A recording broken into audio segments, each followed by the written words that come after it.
Hey, what's up, guys? This is Naughty Buddy, and we are back with another PS5 firmware or software update notification video. So, I was just browsing on my PS5 console and I got a notification that a new system software update is out. I guess it's probably without a doubt that it happened because of the latest PS5 Pro announcement. Maybe they made some epic updates or epic changes to the original console, which is PS5. So without a further ado, let me quickly jump into the video. This is a kind of notification video to all the PS5 owners out there. So if you own a PS5 and if you're somehow not like super active in checking the system software update, then make sure you do check it out. And it's really a big, massive update. A lot of things they have covered. So let's quickly read it out. But yeah, so let's quickly go into the settings. So let's go to the settings here. And then go to system software update and setting. And as you can see, update system software update available. Click on it, update using internet. Please wait. Alright, so now you need to scan this QR code and it will redirect you to the PS system software update page. Let me quickly pull up that page because I have it ready. So, yeah, just a second.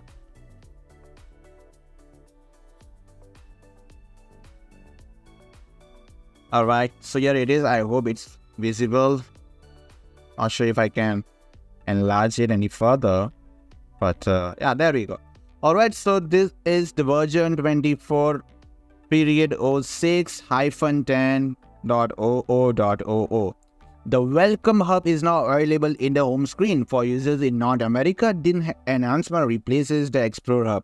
So it's kind of like a new feature or enhancement update, at least for this section. Let's read about it more. You can customize the Welcome Hub with the widgets and background. Wow. Widget display information like storage, battery levels, online friends, and more. Widget can be added, removed, or resized and moved one by one. You can also choose from the preset widget layout based on your preference. A limited number of users will receive the Welcome Hub in this update. All users worldwide will receive this enhancement within 1 or 2 months. So as you can probably see from this statement that only a limited number of people will be provided access to this update. So if you are not provided this access, don't be alarmed. This is probably intentional and they will probably roll this update out eventually in next, they're probably mentioning 1 or 2 months, but let's just give it like 3 months at max. Alright, next, you can now create a personalized 3D audio profile for your headphone that's optimized for each user's ears. Wow, that's nice. This allows for a more immersive 3D audio experience than ever before. Sweet. Each 3D audio profile is uniquely optimized for each user, created by taking detailed measurements of how you hear 3D audio through headphones. Wow. To create a personalized 3D audio for your headphones, go to Settings, then Sound, 3D Audio, and Headphones. You can still select from 3D audio presets like before. Alright, so I believe this update is probably for people who have Sony wireless headset or headphones. I'm not sure if it's compatible with other headphones, but they have not specifically mentioned that it's only for Sony, so I'm assuming it's a generalized update like which is applicable to all headphones which are compatible with PS5.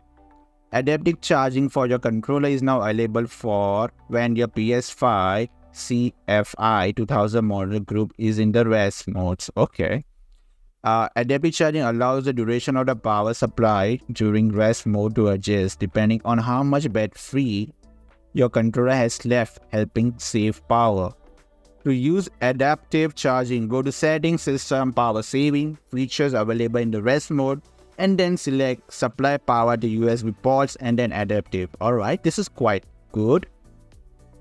Adaptive charging is supported on PS5 CFI 2000 model group using the USB-C Type-C port.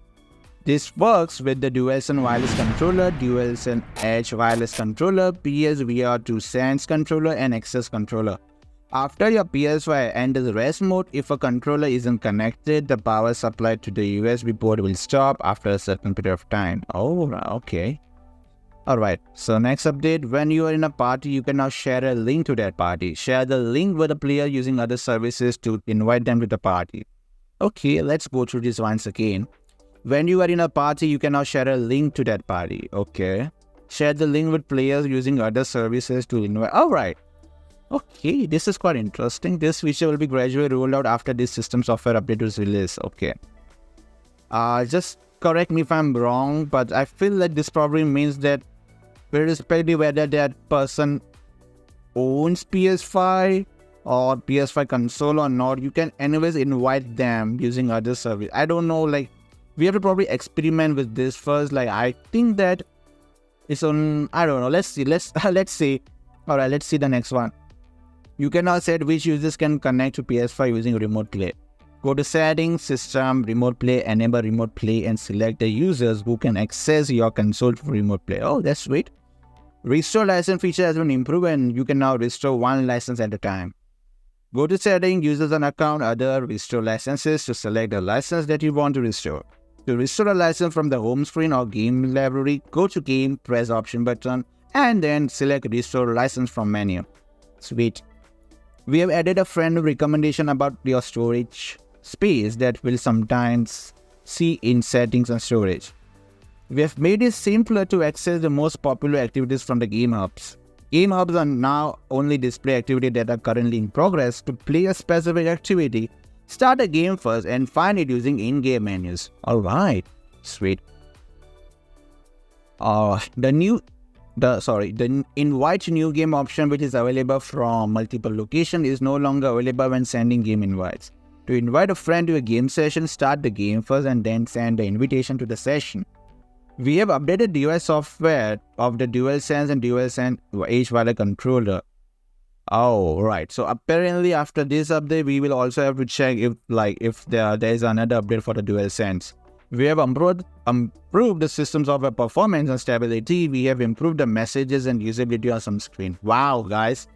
So, damn. So it apparently is one of the biggest system software and a firmware update. Damn it.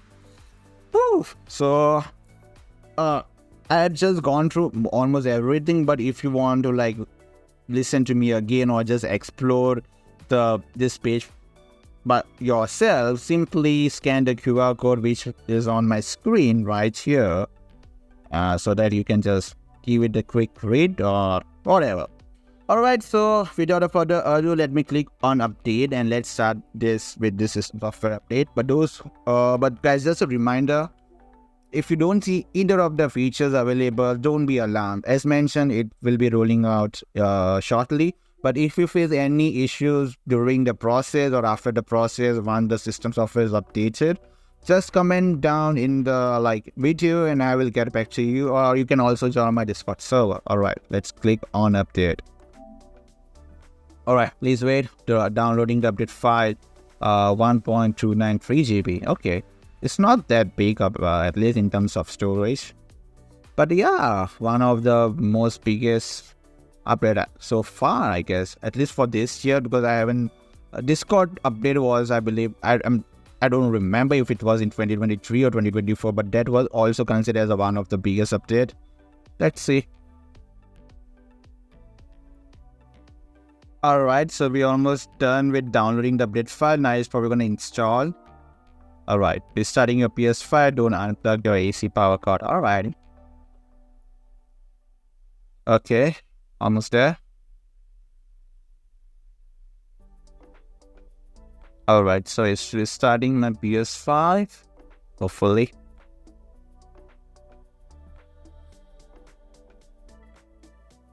Oh, alright, so now it's installing. After the installation is complete, your PS5 will automatically start. Alright, so first it downloaded the file and then it probably extracted the file and now it's actually installing on my system.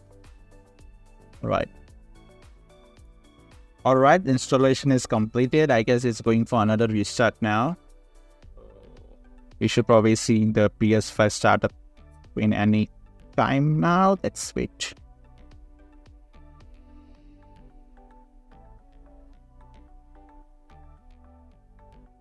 Alright, there it is. Oh, okay.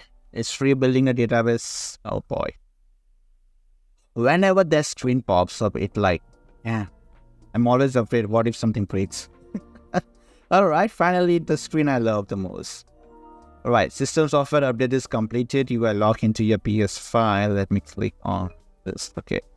Alright, perfect for now. Alright, so that was a notification that we need to update our so to use your DualSense wireless controller, you need to update its device software to the latest version. Alright, so that being said, it's time. I will call this video off and we will jump into the next session where we have to update our DualSense wireless controller. But yes guys, this was a quick notification update to all those PS5 owners out there to let you all know that there is a massive update for your system. So if you are not actively checking your system software updates, or if you are not really up to date with the news, make sure that you do update your console and make sure you do update your DualSense controller, which I'm going to record after a couple of seconds, after ending this video recording. So once again, thank you so much guys. We all really appreciate you being here. If you notice any sort of issue while updating your system software, do let me know down in the comment section. And if I'm unable to respond to you right away, make sure you do join my Discord server. The link is in the description. If you enjoyed this video and if you find it useful or helpful, smash the like button, comment down and subscribe. And I will see you in my next video, which is going to be pretty much soon. It's going to be right one after another. Alright, thank you so much. This is Naughty Buddy. I'm signing out now. Bye-bye.